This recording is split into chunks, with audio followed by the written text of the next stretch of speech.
안녕하세요. 1900년대 말부터 지금까지 꾸준히 일기 쓰는 언니입니다.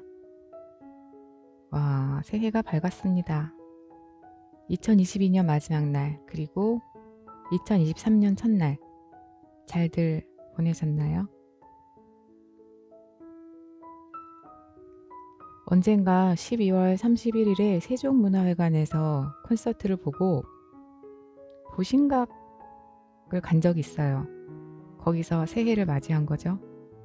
길거리에 사람들 엄청 많았고 막 폭죽 터트리고 하늘에서는 막 폭죽 불똥 떨어지고 한국 사람들도 많았는데 외국인 친구들이 굉장히 많았던 것 같아요.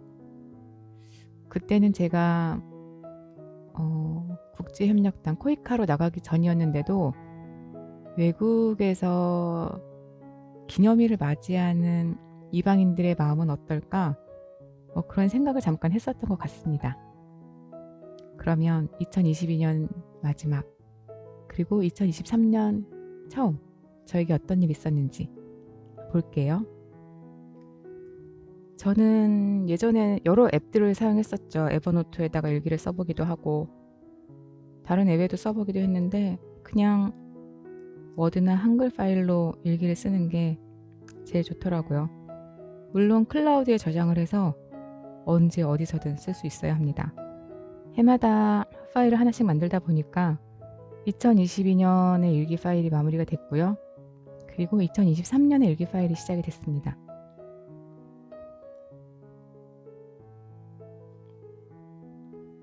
(2022년 12월 31일) 마지막이니까 그래도 한 해를 돌아보고 나는 또 어떻게 새해를 맞아야 하는가 생각하는 시간을 잠깐 가졌습니다.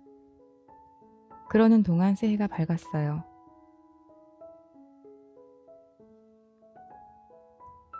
제가 2022년에 쓴 일기는 A4지로 한 217, 8페이지, 그리고 한 8만 단어 정도더라고요. 사는데 단어가 많이 필요 없다는 걸 다시 한번 깨달았습니다. 저는 매일 일기를 썼으니까 저의 소중한 기록이 되는 거죠. 그렇게 2022년의 일기가 사라지고요. 이제 2023년의 일기가 시작이 되었습니다. 첫날 몸이 그닥 좋지는 않았어요. 지난주에도 목감기가 걸렸었다고 얘기 드렸는데 다 낫지가 않았거든요. 얼굴 전체가 다 부은 느낌이에요. 새해 첫날부터 저는 가스비 걱정을 합니다. 많이 따뜻하게 산 것도 아닌데 가스비가 거의 9만 원 돈이 나왔어요. 난방을 시작하기 전에는 한 4천 원 정도 나왔거든요. 거의 20배 폭증했습니다. 그래도 너무 춥게 살고 싶지는 않네요. 날이 추워서 세탁기를 잘 안 돌려요. 세탁기가 실내에 있는 게 아니고 밖에 있다 보니까 양말이 없어서 손빨래를 했습니다. 그리고 가스 펑펑 돌리면서 따뜻한 바닥에 널어놨네요. 뽀송뽀송하게 말라주기를 바라는 마음입니다. 알쓸인잡이라는 프로그램을 좋아해요. 보는데 하인리의 법칙이라는 것이 나옵니다. 이 법칙은 뭐냐 하면 어떤 대형 사고가 발생하기 전까지 같은 원인으로 수십 차례의 경미한 사고와 수백 번의 징후가 반드시 나타난다는 것이죠. 그러니까 큰 사고는 사전에 예방할 수 있는 징조들이 다 있다는 겁니다. 빅토르 위고의 유명한 소설 레미제라블에도 비슷한 문장이 나온대요. 큰 실수는 굵은 밧줄처럼 여러 겹의 섬유로 만들어진다. 그러니까 작은 것들이 모여서 큰 게 된다는 거죠. 제 삶에도 무시하면 나중에 큰일이 벌어질 수 있는 것들이 있겠죠. 사전에 차단할 수 있으면 좋겠습니다. 네, 화요일에는 오랜만에 홍대에 나갔어요. 홍대는 대학교 때 참 많이 다녔습니다. 절친이 거기서 학교를 다녔거든요. 놀기도 좋고 그때 처음 생겼던 클럽들도 많고 참 많이 다녔었는데 그때 유명했던 로데오 거리, 말고 지금은 연남동 쪽에 연트럴파크 쪽으로 많이 가죠. 그런데 갈 때마다 느끼는 건데 좋은 맛집, 뭐 밥 먹을 만한 데, 짜 마실 만한 데를 찾기가 참 저는 쉽지가 않더라고요. 그래서 우리는 결국 다시 로데오 거리로 갔습니다.